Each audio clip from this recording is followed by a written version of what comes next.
और अब चुनावी रण में विपक्ष को घेरने के लिए बीजेपी को एक और बड़ा मुद्दा मिल चुका है। एक अस्त्र शस्त्र के रूप में देखा जा रहा है। अभी तक मंगलसूत्र और विरासत टैक्स के बाद सीएम योगी आदित्यनाथ को एक बड़ा मुद्दा हाथ लगा है। वो है कांग्रेस के मैनिफेस्टो में से उन्होंने जो बड़ा मुद्दा उठाना है, कहा है कि अल्पसंख्यकों को खाने की छूट देकर साजिश रची जा रही है। इसी से जुड़ी आपको ये रिपोर्ट दिखाते हैं।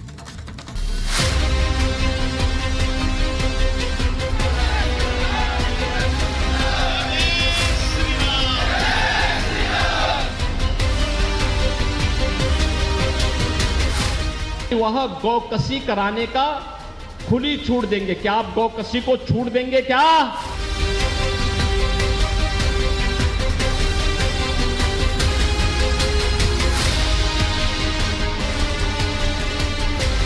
ये कहते हैं कि महिलाओं के जेवर को भी हम अपने कब्जे में ले लेंगे।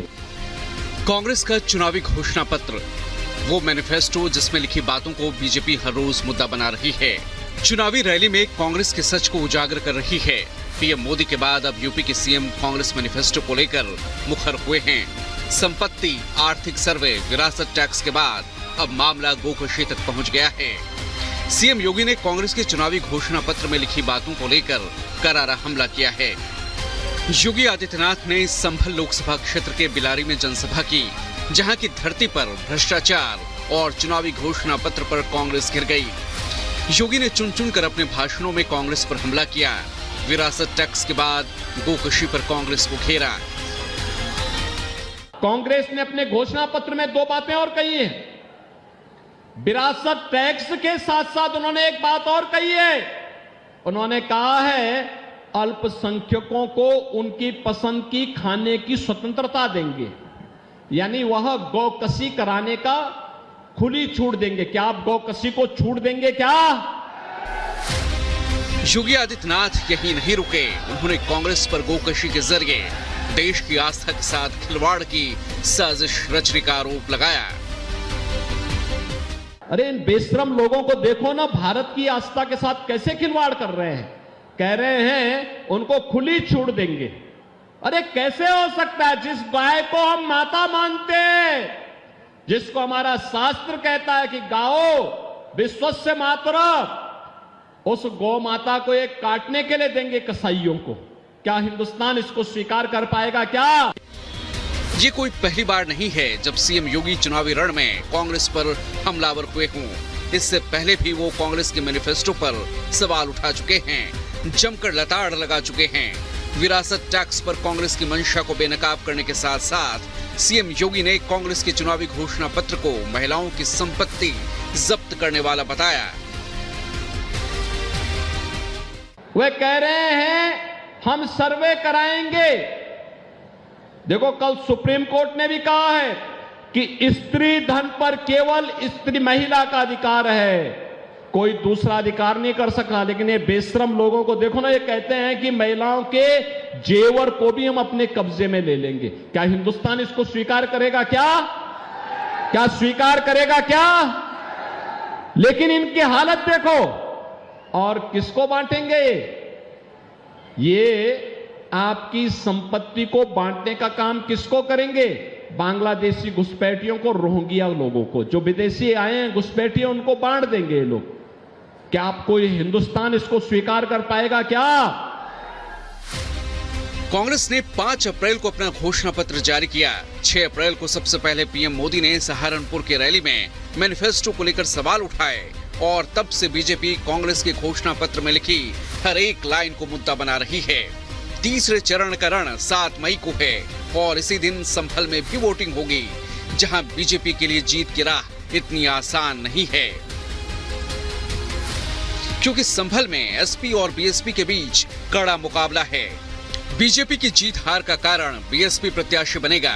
दलित और हिंदू वोट काटे तो फायदा एसपी को होगा। मुस्लिम वोटों में सेंधमारी का फायदा बीजेपी उठाएगी। वहीं कांग्रेस को संभल में 40 साल से जीत का इंतजार है। आखिरी बार 1984 में कांग्रेस यहां से चुनाव जीती थी।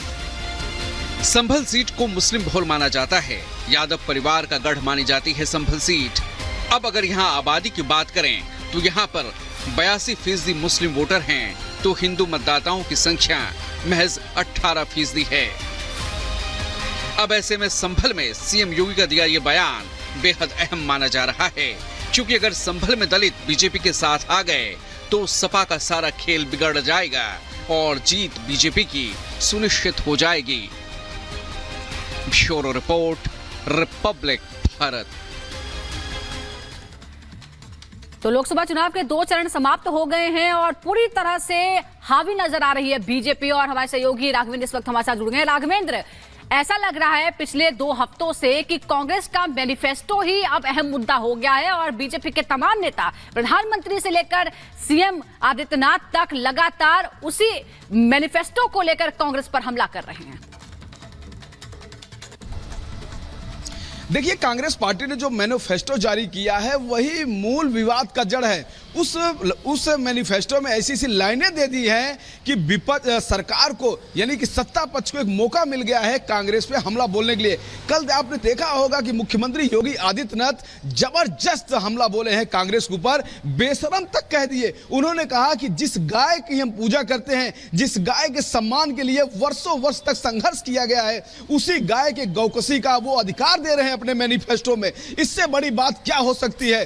उत्तर प्रदेश के मुख्यमंत्री योगी आदित्यनाथ बढ़ते हुए कहते हैं कि अपने मैनिफेस्टो में यह अधिकार भी देंगे कि जो वस्तु आपको खाने में ज्यादा अच्छी लगती है उसकी हम छूट देंगे। सीधा सीधा इशारा उन्होंने कहा कि अब ये गौकसी का भी लाइसेंस बांटेंगे। साथ ही मुख्यमंत्री योगी आदित्यनाथ ने यह भी कहा विरासत टैक्स को लेकर कि देखिए कांग्रेस किस तरह से महिलाओं की संपत्ति का सर्वे करेगी और उसके गहने तक भी रख लेगी। तो इस तरह का जो हमला हुआ है वो सीधा सीधा हमला हुआ है। सिर्फ मुख्यमंत्री योगी आदित्यनाथ ही नहीं, प्रधानमंत्री नरेंद्र मोदी भी विरासत टैक्स को लेकर लगातार कांग्रेस के ऊपर हमलावर हैं। वहीं मुख्यमंत्री योगी आदित्यनाथ ने एक बड़ी बात और कही कि कांग्रेस देखो किस तरह की दोहरी राजनीति कर रही है। एक तरफ वो राम के नाम पे कहती थी पहले कि राम का अस्तित्व नहीं है, लेकिन अब कह रही है राम सबके हैं। तो इस तरह की जो राजनीति चल रही है उत्तर प्रदेश में, यानी कि बहुत ही जोर शोर से चुनावी हमला हो रहा है, पॉलिटिकल हमला हो रहा है।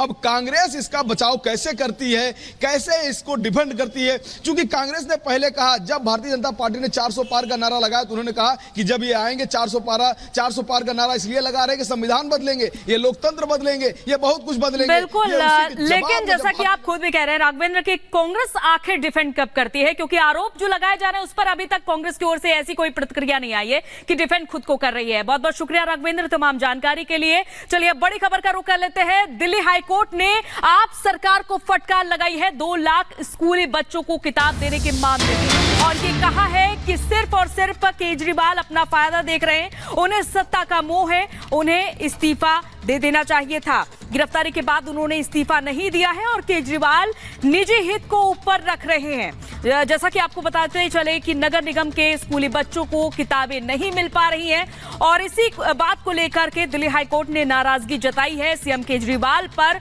और ये कहा है कि केजरीवाल ने अपने निजी हित को ऊपर रखा है। केजरीवाल को सिर्फ सत्ता का मोह है। गिरफ्तारी के बाद भी उन्होंने इस्तीफा नहीं दिया है और इस वजह से बच्चों को नुकसान हो रहा है। तो दिल्ली हाई कोर्ट ने एक बार फिर सीएम केजरीवाल को फटकार लगाई है। यह फटकार राजधानी के एमसीडी स्कूलों की दुर्दशा और बच्चों को किताबें उपलब्ध न कराने वजह से लगाया गया है। क्या क्या कहा है कोर्ट ने, इस रिपोर्ट में आपको दिखाते हैं।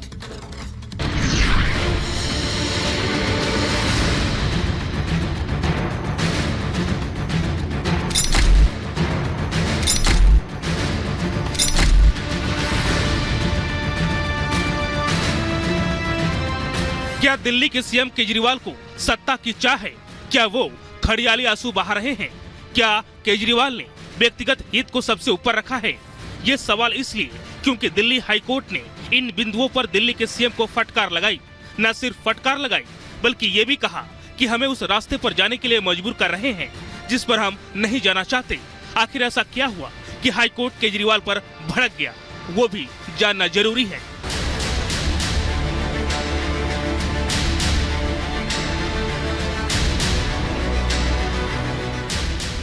26 अप्रैल को हाईकोर्ट में उस जनहित याचिका पर सुनवाई हुई जिसमें आरोप लगाया गया कि दिल्ली नगर निगम और दिल्ली सरकार के बीच आपसी खींचतान चल रही है, जिसके कारण एमसीडी स्कूलों में पढ़ने वाले 2 लाख से अधिक बच्चों को किताबें नहीं मिल पाई। छात्र मजबूरी में टीन शेड में पढ़ाई करने को मजबूर है। जिस पर कोर्ट ने नाराजगी जाहिर करते हुए कहा कि दिल्ली में हालात बहुत खराब हैं और एमसीडी के तहत लगभग हर काम ठप पड़ा है। हमारी शक्तियों को कम आंकने की गलती नहीं की जाए। इसके साथ ही कोर्ट ने दिल्ली सरकार को फटकार लगाई। केजरीवाल को साफ और सख्त लहजों में कहा, दिल्ली सरकार को इस बात की जरा भी चिंता नहीं है कि छात्र स्कूल नहीं जा रहे हैं या उनके पास किताबें नहीं हैं। आपकी दिलचस्पी सिर्फ सत्ता में है। कोर्ट ने कहा, यह सत्ता का अहंकार चरम पर है। गिरफ्तारी के बावजूद उन्होंने इस्तीफा नहीं दिया। केजरीवाल ने राष्ट्रीय हित के ऊपर निजी हित को रखा। इसका मतलब ये नहीं कि छात्रों को पाठ्य पुस्तकों के बिना पढ़ने के लिए छोड़ दिया जाए। हाईकोर्ट की इस टिप्पणी से आम आदमी पार्टी घिर गई है। हाईकोर्ट ने दिल्ली के मंत्री सौरभ भारद्वाज पर भी तीखी टिप्पणी की और कहा, सौरभ ने छात्रों की दुर्दशा पर आंखें मूंद ली हैं और घड़ियाले आंसू बहा रहे हैं। एमसीडी स्कूलों में किताबें नहीं मिल रही हैं। दिल्ली में हर काम ठप पड़ा है और हालात बहुत खराब है। आपने कहा कि मुख्यमंत्री की हिरासत में होने के बावजूद सरकार चलती रहेगी। आप हमें उस रास्ते पर जाने के लिए मजबूर कर रहे हैं जिस पर हम नहीं जाना चाहते थे। दिल्ली हाईकोर्ट की टिप्पणी पर आम आदमी पार्टी की तरफ से भी जवाब आया है। आपने दिल्ली के एमसीडी स्कूलों की दुर्दशा के लिए एलजी को जिम्मेदार ठहराया है। कहा, एलजी ने गैर कानूनी तरीके से मनोनीत पार्षदों की नियुक्ति की। गैर कानूनी तरीका अपनाने से एमसीडी की स्टैंडिंग कमेटी नहीं बनी। स्टैंडिंग कमेटी नहीं बनने के लिए एलजी जिम्मेदार है। स्टैंडिंग कमेटी न बनने की वजह से एमसीडी का काम रुका हुआ है। स्टैंडिंग कमेटी का मामला सुप्रीम कोर्ट में विचाराधीन है। फिलहाल पूरे मामले में कोर्ट ने दिल्ली सरकार को 2 दिनों में जरूरी कार्रवाई करने का आदेश दिया है। कोर्ट ने कहा कि सोमवार यानी 29 अप्रैल को मामले पर फैसला सुनाया जाएगा। Bureau report, Republic Bharat. और अखिलेश राय हमारे साथ जुड़ चुके हैं। अखिलेश, भले ही सरकारी कामकाज में कितनी भी बाधा आए, लेकिन दिल्ली हाईकोर्ट ने भी साफ कह दिया है कि खुद का निजी फायदा देख रहे हैं केजरीवाल। देखिए, ये याचिका पहली बार नहीं आई थी। इसके पहले इस पर कई बार सुनवाई हो चुकी थी, लेकिन हर बार दिल्ली सरकार का जो रवैया था वो टाल मटोल वाला था। और यही वजह है कि जब इस बार हाईकोर्ट के सामने ये मामला आया तो वो नाराज हो चुका है, क्योंकि आपने देखा होगा करीब 2 महीने इस अगले सत्र की पढ़ाई शुरू हो चुकी है। 2 महीने बीत चुके हैं, हर स्कूल चल रहे हैं, लेकिन एमसीडी के वो 2 लाख बच्चे जिनके पास न बैग है, न बुक किताबें हैं, न कॉपी है, न ड्रेस है, वो टीन के सेट के नीचे जा रहे हैं, लेकिन उनको पढ़ने के लिए कुछ नहीं मिल रहा है। इस पर कोर्ट नाराज हुआ कि बार बार हमें पूछने के बावजूद आप कभी कहते हैं कि एल्डरमैन की नियुक्ति गलत तरीके से की गई है, जिसको हमने चुनौती दे रखी है। आप कहते हैं कि सचिव को अगर 5 करोड़ से ज्यादा का अमाउंट है तो उसको सचिव को मुख्यमंत्री साइन करके देंगे, और मुख्यमंत्री इस समय न्यायिक हिरासत में है। तो एक तरह से आपकी ये एरोगेंसी दिखाती है कि अगर आप इसी तरह काम करते रहे तो आगे जो बच्चों का भविष्य है उसका क्या होगा। सत्र आगे बढ़ता जा रहा है। दूसरी तरफ सबसे बड़ा सवाल इस पे ये उठता है कि जो सरकार लगातार शिक्षा को लेकर, बेहतर शिक्षा को लेकर दावा करती है, वो उसकी पोल दिल्ली हाईकोर्ट में खुल जाती है, क्योंकि बार बार आपने देखा होगा कि दिल्ली सरकार की तरफ से ये कहा जाता है कि हमने विश्व में सबसे अच्छी शिक्षा, सबसे उच्च गुणवत्ता की शिक्षा दिल्ली में गरीबों को मुहैया कराई है। लेकिन इन 2 लाख बच्चों के बारे में जब जवाब देना होता है हाईकोर्ट में, तो टाल मटोल का रवैया होता है। और बिल्कुल, और अखिलेश जी, ये भी बड़ा सवाल है कि दिल्ली सरकार अगर बार बार ये कहती रही कि हम दिल्ली की भलाई के लिए जेल से सरकार चलाएंगे, आखिर जेल से चलाने में भलाई किसकी हो रही है, ये हाईकोर्ट के आदेश से साफ है। बहुत बहुत शुक्रिया आपका अखिलेश राय फिलहाल इस जानकारी के लिए। लेकिन इस बीच अरविंद केजरीवाल जेल में हैं और फिलहाल वो बाहर नहीं आए हैं। 2 चरण समाप्त हो चुके हैं और ऐसा लग रहा है कि अब उनकी पत्नी सुनीता केजरीवाल ही उनके बदले चुनाव प्रचार की कमान संभालने वाली है। पूरी खबर इस रिपोर्ट में आपको दिखाते हैं।